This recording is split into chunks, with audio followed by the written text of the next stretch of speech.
a fait sur Robespierre aux éditions Fayard.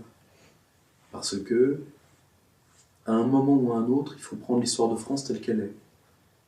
Sinon, à chaque fois qu'un écrivain étranger, comme Paxton nous l'a fait pour Vichy, comme d'autres nous l'ont fait contre 1789, nous dira qu'on doit avoir honte, on aura honte, et des bons nationaux français bien cons vont emboîter le pas. Bien sûr. Je le dis sincèrement, j'ai au moins appris ça des Russes. Jamais de repentance sur quoi que ce soit. Jamais. Ça sert à rien déjà. Là, pour une fois, et c'est drôle, et là je demande, je sais que pour beaucoup de catholiques, les noyés de Nantes, tout ça, je crois qu'il y a un passage, je crois que c'est Saint Matthieu qui dit « Laissez les morts enterrer les morts ». Vous devriez y réfléchir. Franchement. Donc si vous voulez, le républicanisme français est bâtard. Mais néanmoins, il a formé par Gambetta les bataillons scolaires qui ont fait cette France stoïque de 14, qui est restée 4 ans dans les tranchées, dans la merde, face à l'Allemagne. Alors qu'on ne me dise pas qu'un régime qui est capable, parce qu'on juge un régime politique aux hommes qui l'enfantent, qu'un régime qui a enfanté ça n'était pas un régime viable. Qu'on me dise qu'un régime qui a porté des hommes comme Malraux, comme Michel Debré, comme Koenig, comme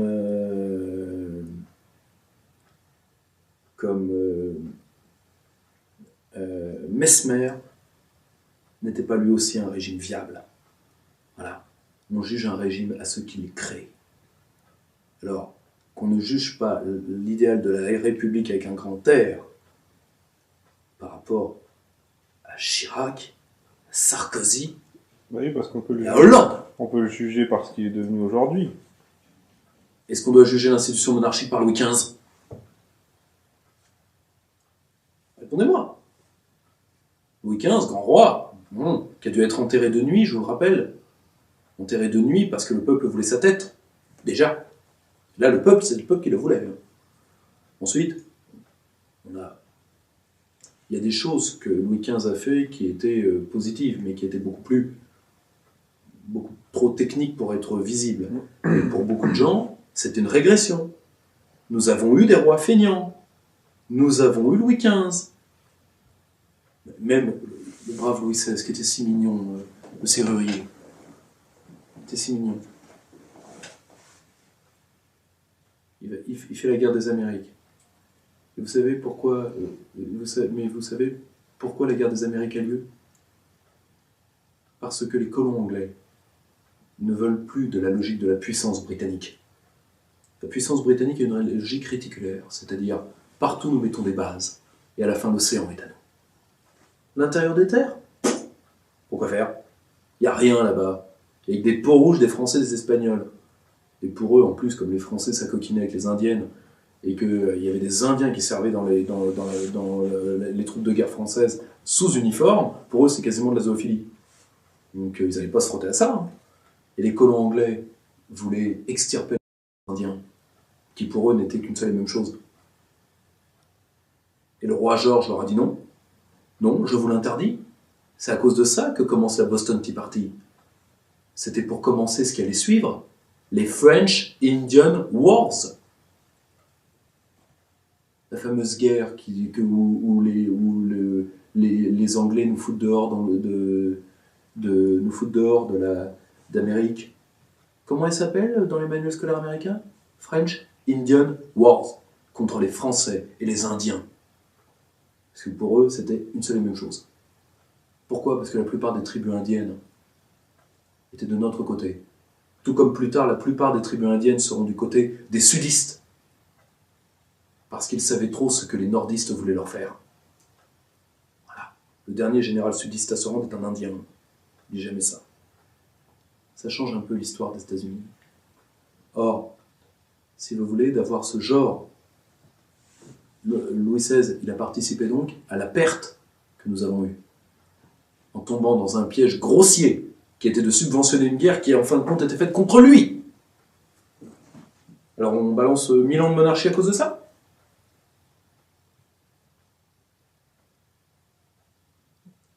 Si on regarde le système politique républicain et monarchiste, on peut peut-être considérer que l'hérédité est un système plus stable que le suffrage universel, par exemple, puisqu'il repose sur je veux dire, la crédulité des masses. Oui, mais l'hérédité repose sur l'éducation du roi. Mhm. Je vous signale que la plupart des monarchies constitutionnelles d'Europe, l'Europe est encore majoritairement faite de monarchies, je vous rappelle. Constitutionnel, Constitutionnelles, certes. Mais parlementaire. oui, mais je vous rappelle que le terme, que la monarchie absolue telle que certains monarchistes pensent qu'elle a existé, n'a jamais existé. Le terme absolutisme date de 1793. Il entre dans le dictionnaire en 1793. À la base, c'est quelque chose qui est fait pour abaisser le pouvoir royal et pour l'insulter. Absolutisme, ça vient c'est absolu, c'est-à-dire délié. Or, le pouvoir du roi n'était jamais délié. Il avait contre lui les corporations, l'Église, avec laquelle il devait composer en permanence, les corporations, la noblesse. Je crois qu'il y avait encore, je ne sais pas, de nobles en 1789, ça doit faire au moins 30 000 personnes, chose près. Déjà pendant la Terreur, il y aura 14 000 décapitations. Bon, vous voyez le problème. Or, les idées libérales que Fénelon a données à Louis XVI par ses écrits, on pourrait dire que le roi fut mal éduqué. Or, et c'est ce qu'il faut sauver, c'est pas le système héréditaire du fait monarchique, c'est le principe monarchique lui-même. C'est-à-dire non le roi, mais le fait de transmettre un exécutif stable et fort. Et au-dessus des partis. La Ve République a réussi ça. Aujourd'hui, la Ve République est défigurée. Comment on pouvait dire qu'elle a réussi ça alors que dès la mort de De Gaulle, tout cela a été bradé, disons. Tout cela a été bradé pour un problème. C'est que, et ça aurait pu avoir lieu dans une monarchie, c'est que les règles constitutionnelles ont été piétinées. L'esprit de la Constitution a été piétiné et personne ne s'est levé pour la défendre. Ce qui, imaginons, nous avons un roi qui a la fiabilité idéologique et intellectuelle de M. Valls. Tout à fait possible. Hein. Parce que moi j'ai beaucoup d'amis monarchistes, mais je leur demande au fait quel candidat vous voulez. Et là d'un seul coup, le débat se fait plus calme. Parce qu'ils ne sont pas si bien armés que ça. Hein. Le gros problème, c'est, si vous voulez, ce roi pourrait marcher sur les règles de la monarchie, et entre autres sur ces règles d'équilibre que je vous ai données plus tôt. Si personne ne l'arrête, il peut continuer. C'est la même chose qui s'est passée. Le gros problème, c'est que nous avons eu des gens qui ont piétiné la Constitution de la Ve République, que ce soit le président Mitterrand, que ce soit Chirac, que ce soit le Conseil constitutionnel, en s'arrangeant le droit de juger le fait politique au nom de la Déclaration des droits de l'homme, ce qui n'a pas été mandaté pour faire, et de laisser passer, comme l'ont fait les cours supérieures, c'est-à-dire le Conseil d'État et la Cour de cassation, la supériorité du droit européen, tout ça équivaut à de la haute trahison. Que Sarkozy a supprimé, je crois. À la bonne heure. Mais attention, un État vit sur une part de constitution non écrite. Toujours.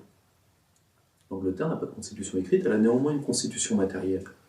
Or, il y a en France aussi des règles non écrites. Je vous donne un exemple simple. Une règle qui a été écrite très tard, mais qui a embrassé l'ensemble de notre droit. On n'usucape pas sur bien d'État. Et ce numéro de perspective libre, imaginons qu'il appartienne à l'État français, je le vole. Il ne m'appartiendra jamais. Alors que si je vous le vole à vous, il est à moi dans 1 an et 1 jour. C'est-à-dire que, comme le dit le vieil adage, qui mange loi du roi, 100 ans après en rend les plumes. Vous voyez ce que je veux dire? Donc il y a des règles non écrites, et la haute trahison en fait partie.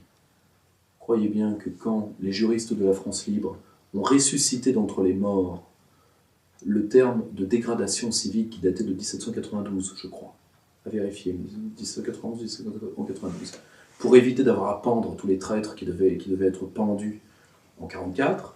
C'est pour ça qu'on n'en a pas pendu assez, à mon sens, d'ailleurs. On aurait peut-être dû mettre un gigot de plus.